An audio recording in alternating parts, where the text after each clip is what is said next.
Friday the 13th is a series of mostly classic slasher movies about cinematic icon Jason Voorhees, a psycho in a hockey mask who butchers everyone who ventures to Camp Crystal Lake mostly for smoking weed and screwing. I used the COVID-19 quarantine to watch the whole series for the first time a few weeks ago, and while I didn't find the movies all that scary, they're fun exploitation that makes for good roller coaster entertainment. I should check out some other slashers, but I've heard Jason bats a far better average than most of his competition. In anticipation of your questions, my favorites were parts 3, 4, and 7. I didn't have a problem with part 5's infamous twist. I really like Jason Goes to Hell despite it not even remotely feeling like it's in the same series, and Jason X is a really bad movie, but bad in a way that makes me laugh my ass off. These movies will be perfect for my Mystery Science Theater group if we ever meet again after the pandemic. Parts 6 and 9 are funny on purpose, parts 8 and 10 are funny on accident. Having watched the series, I began getting curious about video game tie-ins. There's the online multiplayer game that you couldn't pay me to play, a game on ancient computers like the Commodore 64, and the only other Friday the 13th game I'm aware of is on the original Nintendo by legendary Schlockhaus publisher LJN. This game was released midway between the 7th and 8th films, right when the series fell downhill, as if LJN actually cursed the franchise. My dad's NES barely works anymore without some alcohol and a good blowing, but that's okay, because I found this at the mall, an imitation NES classic with 620 games loaded onto it. Most of the games look like Japanese titles or weird homebrews, but there are a fair number of legit classic Nintendo games on it, like Batman, the Ninja Turtles games, the Contra series, and all 4 RoboCop games? It's also got one of my favorites, Yoshi's Cookie, under the name Mario 12 for some reason, and deep in the bowels of this unlicensed knockoff lies game 456, Friday the 13th. And it's also game 355? I can't believe the bootleg NES Classic would lie about how many games are on it. You select one of 6 counselors working at Camp Crystal Lake as your player character. A screen pops up telling you to light the campfires, and then you're in a side-scrolling level fighting zombies. Well, at least the filler enemies stay on theme. Your default weapon is a rock that arcs over the heads of zombies. Why would they give you such a useless weapon? Oh, you can just duck and make all the rocks hit. Well, duh. And why doesn't walking right always move you to the right on the map? Oh, the map is a circle with obvious visual cues that the camera points to the center for navigation. Duh. What the hell? This medicine just appeared out of thin air? So it's not killing zombies, you get items by jumping?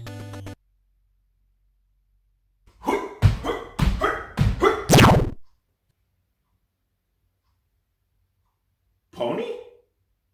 So while you're on your vital campfire lighting mission, Jason pops up at random attacking either the counselors or the kids at the camp, forcing you to drop what you're doing, hike over to the cabin he's in, and wander around the awkward 3D environment until Jason shows up to box with you, and you have to hit him 7 times to make him go away.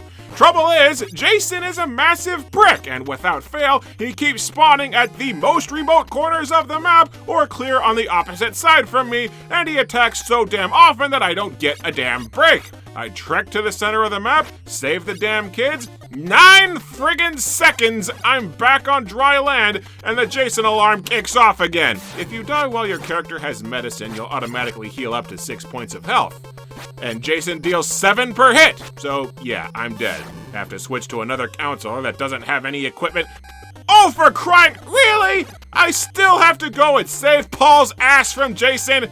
And Debbie walks way slower than the first counselor did. There, fought off Jason, and another counselor's half dead. Start grinding up Paul, get a knife and maybe some more medicine. 15 seconds between Jason attacks. I ain't got time to piss before he's back up my ass. What the hell? My first attempt at the game was spent constantly chasing Jason around the damn camp, getting jack squat accomplished for getting interrupted every few seconds, and getting my counselors butchered. When that alarm goes off, you have 1 minute to haul ass to the other side of the camp before either a player character dies or a group of kids gets murdered. Lose all of either and the game's over. It wouldn't be quite so big a problem if the level design weren't so obnoxious. There's an entire ring of cabins that can only be accessed by a path on the absolute farthest left of the map, and the kids' cabins can only be accessed by finding one of 2 really specific paths to the center, finding a dock, and then rowing. Why are all the kids locked in cabins that are completely inaccessible in or out except by boat? The kids might have been able to run away from Jason if they had a proper exit, you bastards! But even making it to Jason in time doesn't cut it. He goes after the kids, I hike cross country. Even being on time, I still lost 4 out of 5 campers in this hut. This timer does not mess around. Damn, not to be morbid, but for 4 children being butchered in this cabin, there's not a speck of blood anywhere. Running around isn't a total waste. Killing a shitload of zombies seems to get you a machete, but I'm still lost. Why doesn't this cabin have a campfire? Why have I been jumping all over creation and not gotten any more health packs or weapons? Why are these 3D environments so damn confusing to navigate? And you're hosed if Jason spawns in the 2D bits. He's so fast and huge that you're guaranteed to hemorrhage a ton of health. Shit! Especially when he randomly decides to ambush you twice in a row! Dick! Great, my last 2 counselors have a millimeter of health left each. And yeah, I'm dead. You and your friends are dead. Game over. Damn! That's brutal! I mean, unless you played the Commodore 64 game, that is. PCs were hardcore, man. This is the point where I start researching the game because I'm drowning here and I have no idea what to do. Your default weapons don't do shit to Jason, so the idea is to quest for better ones. You get the machete by killing 60 zombies, and you can get the axe by dicking around the forest and opening a hidden locked cabin with a key, but the 2 best weapons in the game are the torch and the pitchfork. Beats me why. I don't think anyone's ever used a pitchfork on Jason in the movies, and setting him on fire in part 7 just gave him a skin rash that you had to look real close to even notice. The pitchfork is pretty much impossible to get, but the torch is your reward for lighting all the fireplaces, which only appear in the large cabins, just not the large cabins in the woods. Regardless of the weapon you have, you can upgrade to the next one by fighting Pamela Voorhees' severed head in the cave as a mini-boss, but you need a flashlight to light the caves and find her, and you get the flashlight the same way you get the torch, so the hell is even the point of fighting Pamela then? Also, it turns out that each playable character does have different stats, and 3 of the characters literally suck at everything, while the 2 blonde people have maxed out stats at almost everything. Game balance? What's that? Now that we're all studied up on how the game works, let's try this again. Although in the movies, the guy who trains and studies to fight Jason just ends up getting killed faster.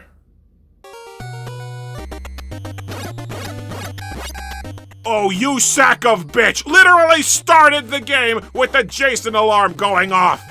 Yeah, this run did not go well. I also keep running into a glitch where I'll leave a cabin only to get sent right back inside it over and over again, like the damn pits in E.T. Only the most distinguished glitches for this game. Eventually, I start picking up a few tricks. Time freezes Zawardo and the game pauses while you're inside a cabin, and the game will keep track of which cabin you left each player character. Unless they glitch at random and wander off. Each character keeps their own unique inventory, and you can switch counselors at any small cabin. So when Jason's pedo sense starts tingling, I can just switch to someone who's already at the lake, and if a counselor is being attacked, I can just switch to Jason's victim and make them nut up and fight Jason themselves, sissy pants. On rare occasions, though, the game will glitch, and trying to switch characters will teleport your character to Jason's target. It doesn't happen often, but it does happen. You can't leave 2 counselors in the same cabin, though. Given the history of the series, they might start banging, and people having sex in these movies just makes Jason stronger.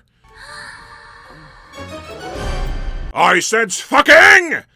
So now I have shortcuts to trim down on all the bullshit the game tries to force you to do non-stop. I just suck too hard at fighting Jason to last for too long. Actually moving to dodge Jason's hits doesn't do crap. You have to pull off a dodge maneuver by pressing diagonally down and timing it just right. Jason's patterns are easy enough to figure out, but he's only open for tiny windows and it takes good reflexes to dodge him. But whatever, now I've got a game plan. Take all the counselors that blow ass and plant them on the lake to babysit the frickin' kids, and then take one of the actual useful people and light the fireplaces for that torch. And most importantly, I need to suck less. I friggin' hate rowing to the cabins. You're basically a sitting duck, and about every time I'm on this damn lake, Jason zooms by to land a completely unavoidable 5 hits of damage. And ask how the hell Jason is attacking the kids when I just saw him swimming laps in the lake. But then Jason did develop teleportation powers in Part 8. I guess he had to practice them somewhere. This time I lose 2 camp counselors, but they suck, so who cares? I light all 7 fireplaces and I get the note telling me how to get the torch. Go to one of the cabins by the lake! It's called Camp Crystal Lake! Every shittin' cabin is by the shittin' lake! I check every single one of the cabins directly adjacent to the lake. I slowly go into every room, tediously rotate myself a full 360 degrees, meticulously checking every single screen in every single cabin.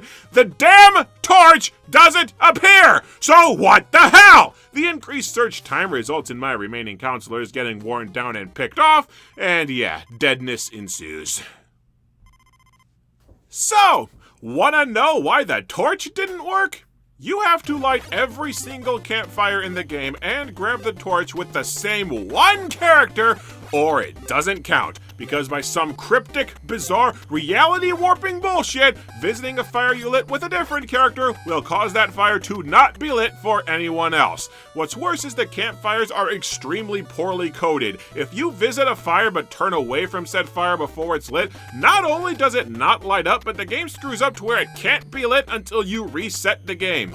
You also get a flashlight for lighting all the fires, but if the flashlight appears and you turn away from it, another glitch permanently disintegrates the flashlight for the rest of the game.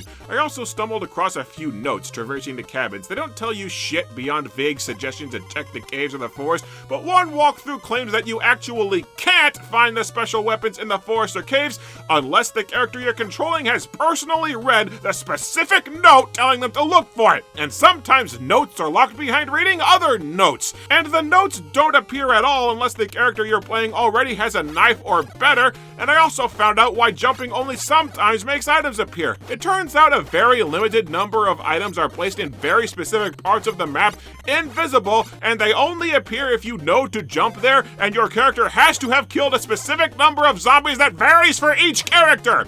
There are also items hidden in both woods, but due to another game glitch, if you grab an item in one stretch of woods, it disappears from the other! And even though the fireplaces and literally all other game progress is rigged to only count for one character at a time, grabbing an item once means it's gone for everyone the rest of the game. How freaking complicated does a game about fighting a zombie man with a machete really need to be? There are plenty of fans who defend the game's shitty elements in the name of realism. Realism in this game about a serial killer zombie in a bright purple tracksuit and a baby blue mask, because after all, the characters can't communicate with each other to share progress, except for when 2 are in the same cabin and could communicate with each other, and indeed can actually trade weapons to share progress. Yeah, this game sucks.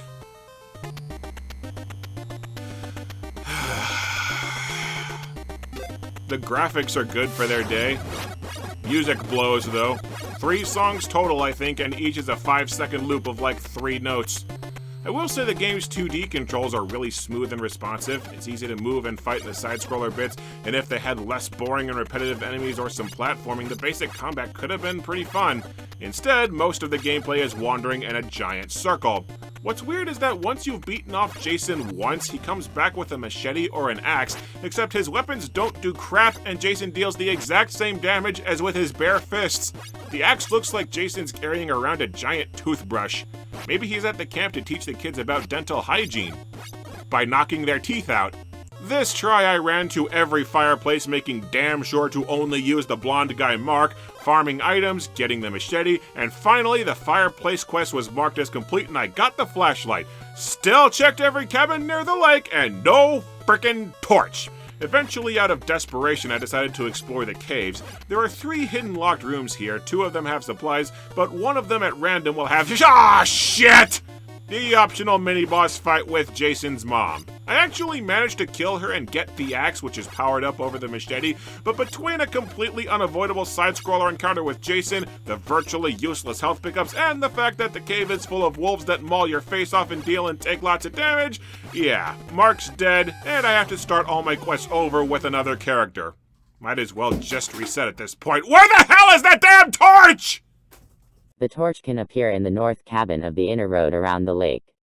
It will appear after you've read the message in the east hidden cabin, the upper woods. So lighting the damn fires isn't even enough. I may or may not also have to wander out into the wolf-infested woods and find a damn note too? And navigating the woods and the caves is impossible. Every screen is identical, the paths loop back into each other with no indication, and Jason still attacks people while you're lost in either one. But fine, I light all the campfires with one character, wandered into the woods lost, stumbled across the cabin with the note by friggin' accident because the cabins are literally invisible because screw you, and I finally get the mythical shittin' torch. Great! And now for the cruel irony, you have to do so much bullshit to get the torch that all my characters are worn down to 1 or 2 Jason hits away from death by the time I get it. So I just die and lose it anyway. You know, I wonder what happens if you just straight up leave a cabin while Jason's inside.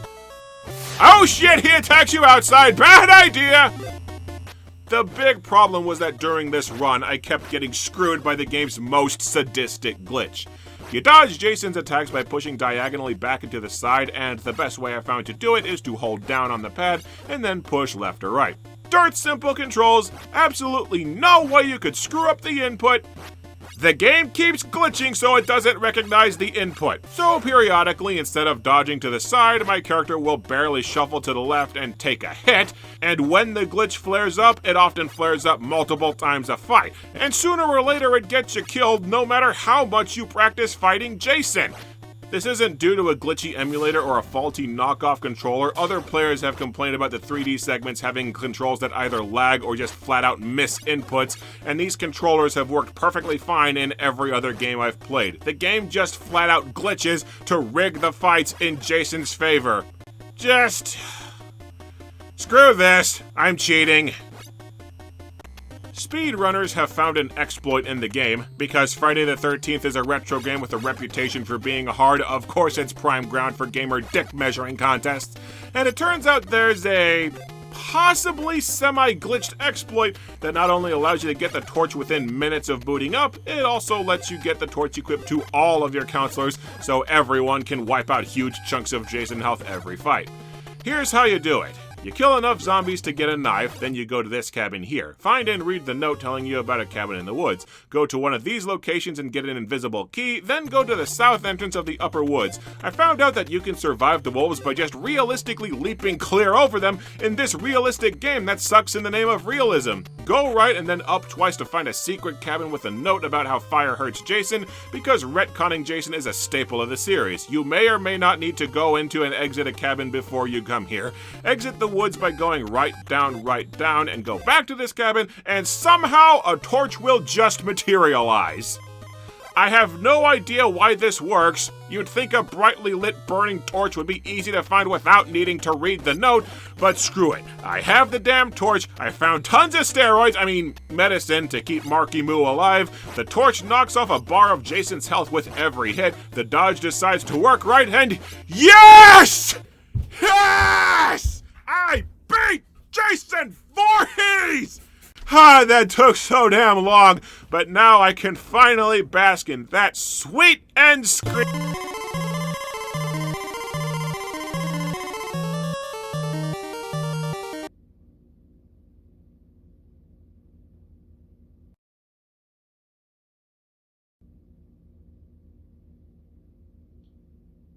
So, here's something that you might not have known. Friday the 13th has 3 levels. Killing Jason only ends day 1. Now you have to do all the crap you just did 2 more times and harder. Between days, any still living characters get healed up to max health and maintain their respective inventories and quest completions, and Jason is imbued with the power of the Speed Force. Days 2 and 3, Jason zips around like Sonic on cocaine. He always throws out 2 punches at once, timed so that they're virtually impossible to dodge, and you get your ass butchered. I've seen 2 suggestions for how to fight Black Flash Jason, and neither is very good. The first is to abuse a glitch where you mash down to make the game think you're dodging longer, and the other is to memorize Jason's invisible travel path that you have no way of discerning in the 2D map fight him exclusively in 2D with no suggestion on how to solve the attacking kids problem, and basically just hope that he dies before you do. Yeah, days 2 and 3, Jason is so unkillable that your best options are glitches and prayers. Although prayers worked for the girl in part 6. Got me there. You can go fight Pamela Voorhees on day 2 for a sweater that cuts all damage you take in half, a reference to the second movie. And on day 3 she gives you a pitchfork, but the pitchfork doesn't even deal any more damage than the torch, so what is the point of the pitchfork, you stupid damn game?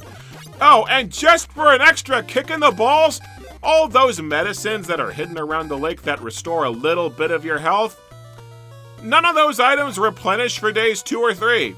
So, hope you didn't burn through all the health packs surviving the first level, cause if you did, you're kinda screwed.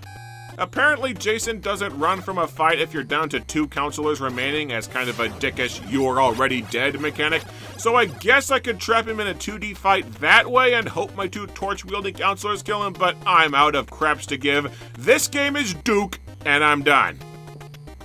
It's not like I'm missing anything anyway. The end screen is just a lame picture of a kinda chubby-looking Jason slumped against a wall, saying, "Yay, you win!" But is Jason really dead? Of course Jason isn't dead yet. He still has to take a cruise to Vancouver, then drown in toxic waste that melts him back down into a child, then turn out to be a snake with body-snatching powers that climbs up his sister's spasm chasm, then he has to go to hell, then he has to get let out of hell to kick Freddy Krueger's ass, then he has to get cryogenically frozen so he can go to space and become a cyborg, and then he has to burn in the atmosphere of Earth 2. Only then will declining ticket sales finally finish him off for good. Unless you count the Jason X comics. Okay, to be fair, even though they probably would have been vastly better off just making a more basic side-scroller, like running around 2D cabin levels or maybe a top-down Metal Gear clone stealthily avoiding Jason, you could argue this was still an ambitious game for its time. The game wasn't rushed for a movie release, and they were clearly going for a survival horror game where you wander around a camp trying to complete quests while being stalked by a serial killer that could strike at any time, and you have limited resources. It wasn't a bad idea, and it could have been something way different for the NES. The problem is that just about every idea the game had is executed horrendously. You're given zero guidance for the quest the game wants you to complete. The game is dickish about said quests by preventing characters from collaborating. The level design is frustrating. The entire game runs on moon logic. The combat kinda sucks. They didn't have good ideas on how to fill time between Jason attacks. Jason himself is not well balanced to keep the gameplay manageable. Jason isn't really scary at all, just kind of annoying. And the game has a mountain of bugs, good and bad. The list goes on and on. You don't really get credit from me for having a good idea when you can't execute it with any degree of competence. I know this is the part of the review where someone dressed as Jason is supposed to jump out and want to fight, but sorry, I got nothing. Except a headache.